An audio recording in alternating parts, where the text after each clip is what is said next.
And they're off.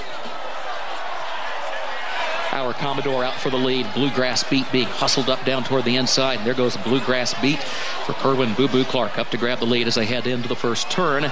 Bluegrass Beat hugs the rail all the way to the entry to the turn as our Commodore goes second up toward the outside just off the leader's flank.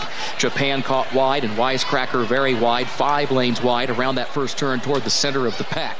Mr. Canada moves up against the rail with a ground-saving trip to challenge for the third spot, joined there by State Line between horses, who now takes third and neck. Japan stacks up to their outside, and then further back, King's Knight. Wisecracker next to last as they head up the backstretch, and Transformative, the trailer, but right there with the field in 23 3/5 seconds for that opening quarter. Bluegrass Beat the leader.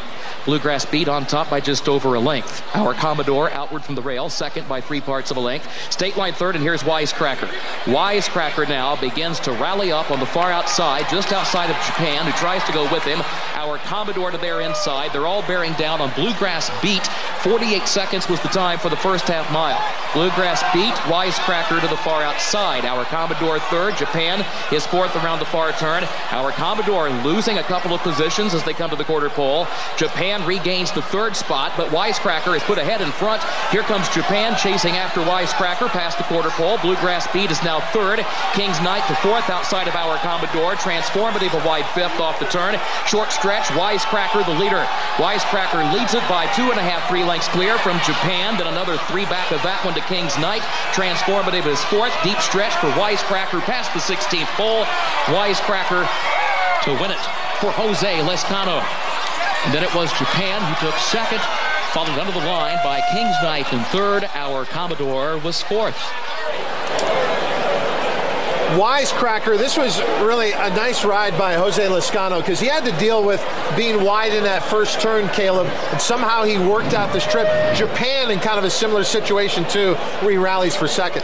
Yeah, and we see this quite a bit. I mean, we're picking up Jose Lescano here making the move. This is a horse that usually likes being up on the front end. The 6 Japan's going to have to take off heels just a little bit here. You're going to see Junior Alvarado just a bit, going to have to steady and got it a bit tight, but the 8 got the jump. And Todd, you mentioned the fact that in these mile and 16th races, when you have the short run into the first turn, you do have an opportunity sometimes for horses to go wide, but the 8 and 6 were much the best. There you saw a little bit of a check back for Junior Alvarado. Japan made a nice re-rally, but still the 8 off those company lines at Gulfstream proved to be the best here for the Godolphin Racing Stables, and just a formidable result. And when you look at the first 2 races, which were also at a mile and a 16th, you're dealing with older horses there. These 3-year-olds go significantly faster, a mile and a 16th and 1:43 and 2. Maybe that's a good group here, but I also think this track is going to quicken as the day goes along. And I really think, too, when you have the rain the day before, when it dries out, the sun's out, I mean, we're in for some fast times today. And once again, to go back to this horse, I mean, ran into 2 monsters there at Gulfstream Park.